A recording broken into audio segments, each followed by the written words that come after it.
Hello again, everyone. We're going to continue by going over a few examples of limits, and we're going to take certain approaches that mostly involve algebraic techniques and then trying to reason with some of the graphical understanding as well.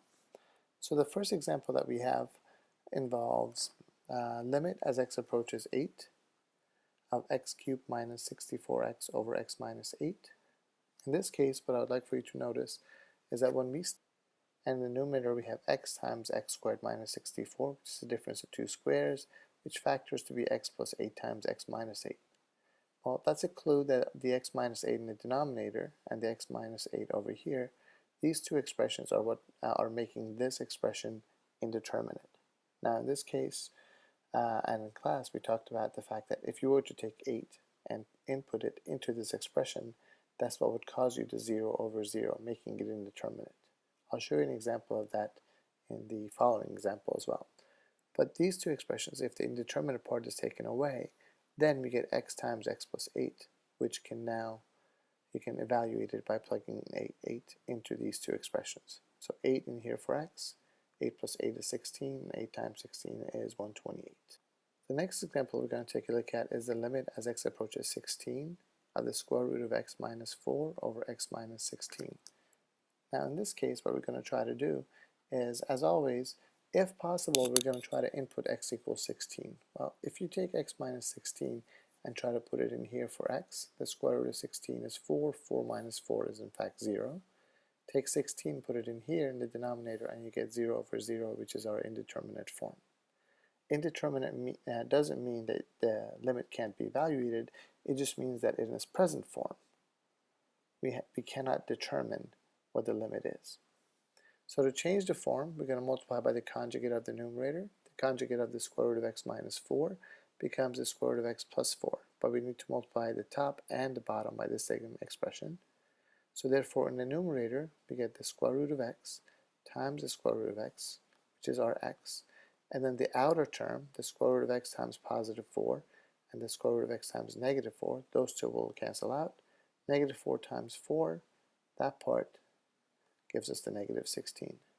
Now, don't multiply out the two denominators, because if you just leave them alone, the x minus 16 and the x minus 16 will cancel out, leaving you here with a 1 in the numerator, and then 1 over the square root of x plus 4. And as you can see, now we've gotten rid of the indeterminate portion, which was x minus 16 over x minus 16. Now you can input the 16 in for x, and you will get 1 over 4 plus 4, or 1 over 8. So that's a second example of how it is that algebraically we can manipulate the limits that we have to continue on. The next thing that we're going to take a look at has to do with limits involving trigonometry. Now in this particular section, there are two main limits that we need to consider.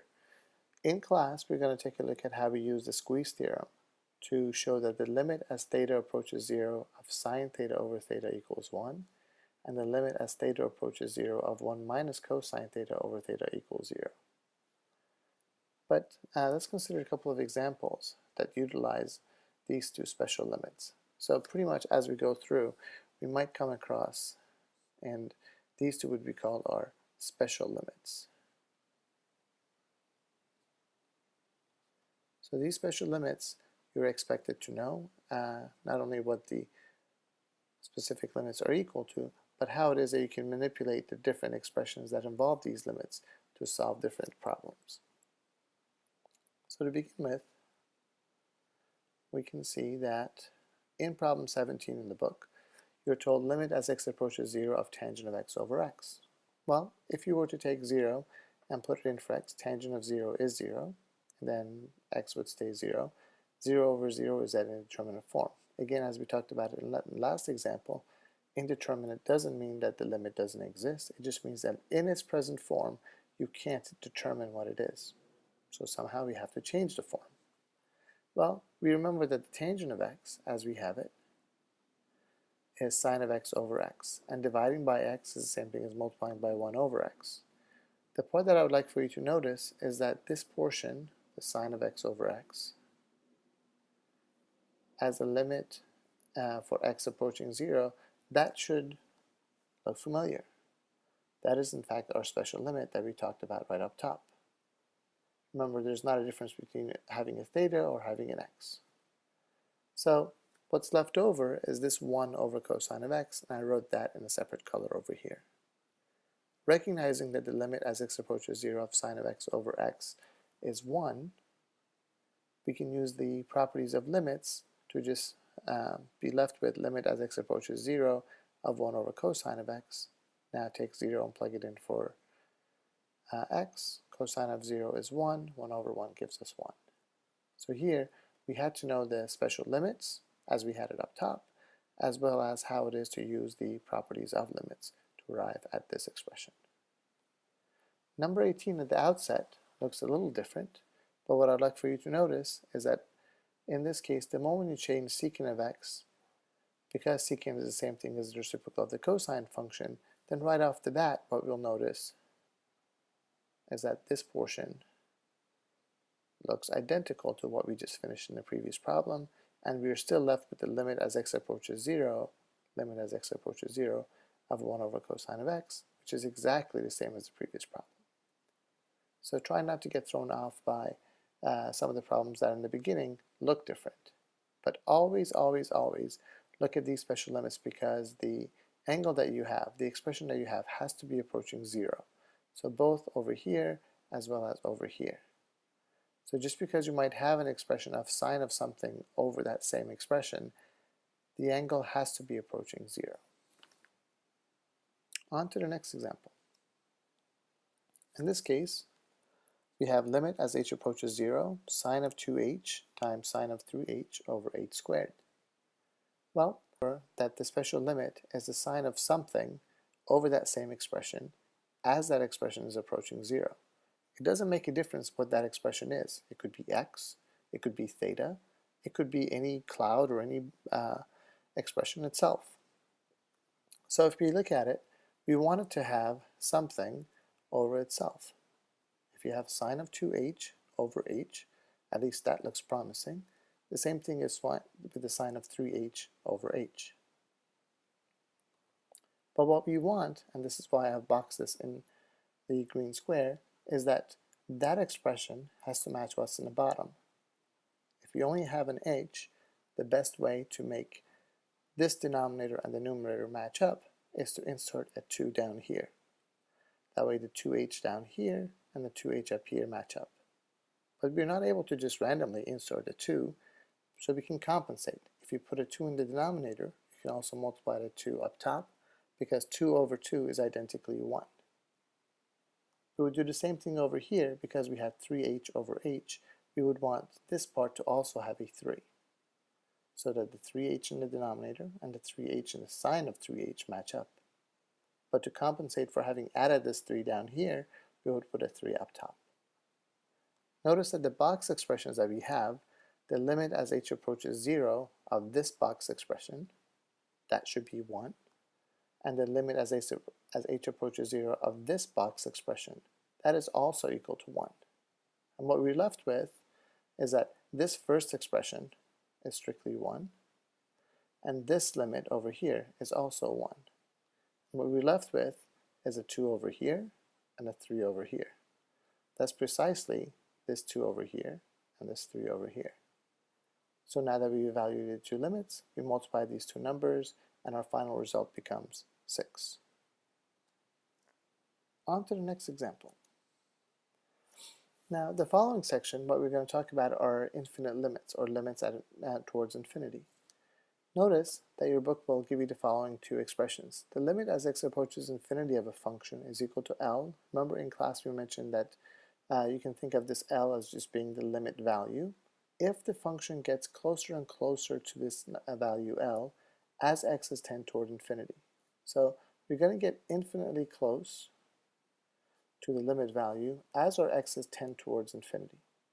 The same thing can be done as x's tend towards negative infinity of the function.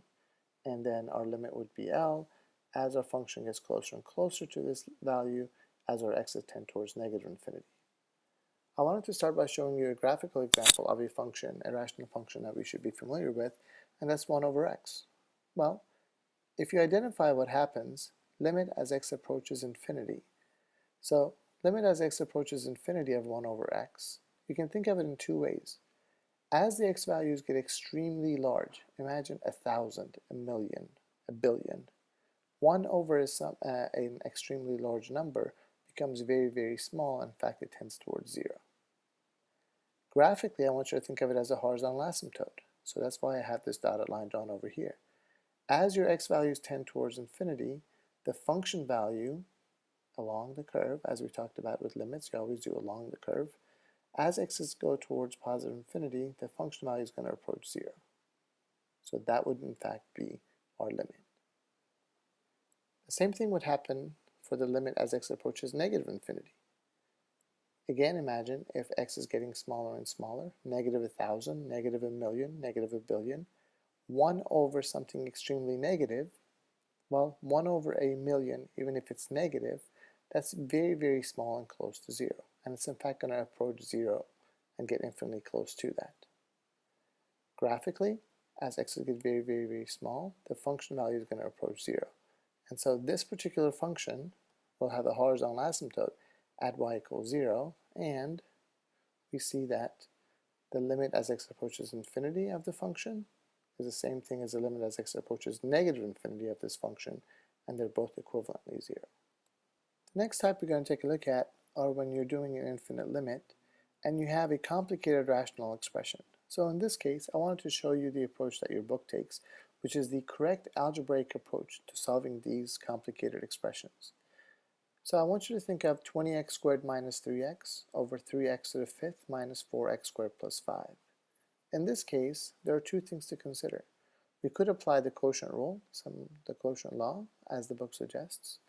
But then what we want to do is think of the numerator, here the limit as x approaches infinity of the numerator, that tends towards infinity. And the denominator is also a polynomial function, and as x get extremely large, that part's going to go towards infinity. But we don't know what infinity over infinity is going to do. So what I would like for you to think about are a couple of things. Here, the degree of the numerator happens to be 2. The degree of the denominator happens to be 5. So what you will see is that the highest power that you will see in the entire expression is this degree 5. Now, if we go through and we divide the numerator and denominator by this largest power that we see, x to the fifth, then what we're going to get is this simplified version that looks something like so. And then if you evaluate the limit, you get 0. Now, algebraically, that tends to make a lot of sense. And numerically, you could also get it to be that. I'd like for us to also have another approach to these kind of functions. So if you have 20x squared over 3x to the fifth, one other way that we can think about this problem is that if we extend this and we come back and we think of the numerator, that's 20x squared minus 3x. So while it's degree 2, the term that has the highest power is 20x squared. So I'm just going to copy this over here for a second. So that's a 20x squared. In the denominator, the term that dominates, the term with the highest power, is 3x to the fifth. There's our 3x to the fifth. And we're going to think about the limit as x approaches, say, positive infinity. Now, let's grab this expression and examine it a little bit further. If we were to consider what happens with the highest terms, this is 20x squared, and this is 3x to the fifth. So if we were to consider the limit as x approaches, for the sake of argument, let's take positive infinity, of 20x squared over 3x to the fifth. As x's get extremely large, this 20 and this 3 don't really play a role. But what does actually happen is that this power 2 and this power 5 almost look like we could simplify the exponents, so that this limit almost resembles the limit as x approaches infinity of some constant, call that 20 over 3, times 1 over x to the third. Now, As the x values get extremely large, 1 over something huge, that tends towards 0. If you take 0 times some constant like this, that would still tend towards 0. So while I want you to have an understanding of how the algebraic works, I also want you to have the insight and the intuition that how it is that you can reason your way through solving these limit problems. Now the expression looks even more complicated. We have 12x plus 25 over the square root of 16x squared plus 100x plus 500. In this particular problem, your book goes through and they've divided the numerator and the denominator by x, because that is the highest power that they will see. And they've broken the problem into two parts. The first part is for x's that are greater than 0, and the next part are for x's that are less than 0. I want us to think about the following. If you take the square root of x squared, this is actually a common misconception. This expression is equal to the absolute value of x. And we know that the absolute value of x is x, for x's that are positive, and it will be negative x for x's that are negative. So when we actually take this problem and begin to consider it, if you look at the graph of this function, as weird as it looks like as the x's tend towards positive infinity, that the function value or the limit is approaching 3. As the x values are going towards negative infinity along the curve, it seems like we're approaching negative 3. Well, how could we reason that out? So let's take a look at basically what happens with these two separate limits. If we're going to take a look at limit as x approaches infinity of 12x plus 25 over, in the denominator, the term that should dominate between 16x squared plus 100x plus 500, we don't really care about this portion because it's the 16x squared that would dominate. Now, we know that the square root of 16 is 4, so this would give us 4 times the square root of x squared, which is the absolute value of x. Now, remember that we're heading towards positive infinity, and right up top, we showed that the absolute value of x for x's that are going towards positive infinity, positive x's, will just be x. So in this case, this would be the limit as x's tend towards positive infinity of 12x plus 25 over 4 times simply x, a positive x, because x's are going towards infinity. Like the example that we mentioned last time, in this case, let's go ahead and compare. As x's go towards infinity, this 25 doesn't really play a role. You look at the highest exponent. So we have 12x and we have 4x. The ratio of 12x over 4x, the x's are going to do the exact same thing. So this will give us 12 over 4, which is a ratio of 3. Notice that is exactly what we had over here. So as x's go towards positive infinity, that is our limit. You could do the exact same thing, but now do the limit as x's tend towards negative infinity. We already have some insight that we think this should approach negative 3. But the reason that that happens is that we still get the 12x plus 25 from up top. And the expression that we have, we're still going to focus on the square root of 16x squared, and we get the 4 times the absolute value of x. This will equal the limit as x approaches this time negative infinity. The numerator stays just like before. Here's the key difference. The absolute value of x for x's that are negative will now be negative x. So this will be 4, but times basically negative x.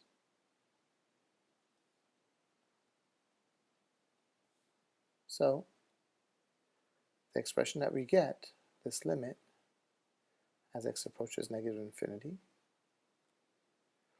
are 12x plus 25 over negative 4x. If we do exactly what we've been doing in the previous example, the 25 doesn't really play a role. The x's do the exact same thing, so what we really need to do is focus on the ratio of 12 over negative 4. That limit will be negative 3. So as we tend towards negative infinity, we expect the function values to be approaching negative 3. Again, let's go back to the graph. As x's go towards negative infinity, along the function, along the curve, the y values are approaching negative 3. That's that side. And then as x's tend toward positive infinity, along the curve, the function values are approaching positive 3. That's the other part. So, as we discussed in the previous case, in problems like this, I'm not suggesting that we should not have an algebraic understanding, but what I am saying is that our understanding of functions and absolute values should actually help us.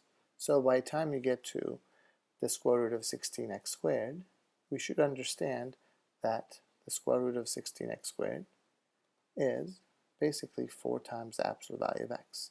If we understand what that part is doing, as x's go towards positive infinity, we should know that we get just x. And as x's tend towards negative infinity, we know that that will become and act like a negative x. So then we can think about the limits at infinity and then have the algebra to support our work.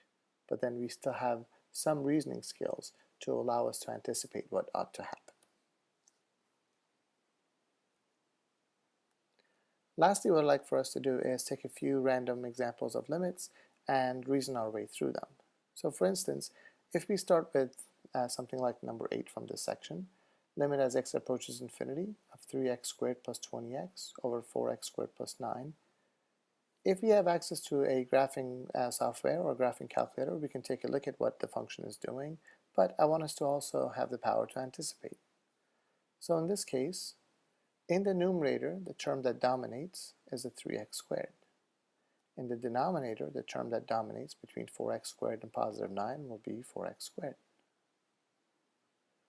X squareds will do the exact same thing, and as x's tend towards infinity, then we're going to approach this ratio of the coefficients. So that will be 3/4.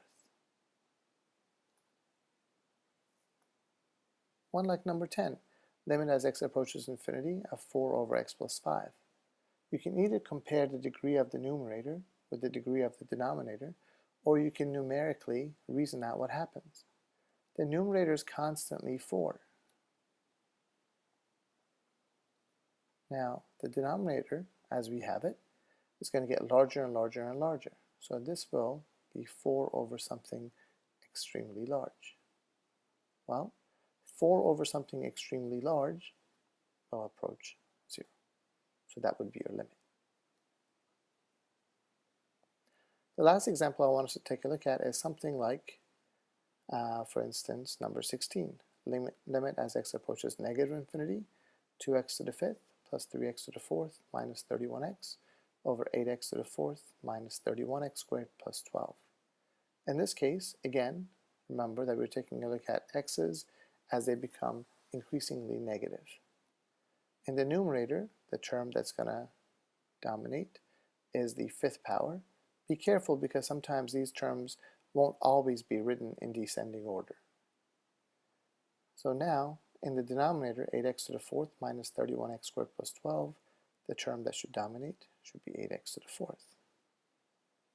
This expression almost acts like 2 over 8, which is roughly 1/4. So I'm just going to copy down this limit expression. So that's a 1/4. X to the 5th over x to the 4th, this is just like having an x. Now, as x's tend towards negative infinity, this 1/4 doesn't really play a role, but our x's are going to get more and more negative. So that limit will just be negative infinity. So the values are going to get more and more negative as we get going. So what you've seen are some examples of limits involving trigonometry, limits involving algebraic techniques, and limits involving infinity. We're going to continue this discussion later on in class.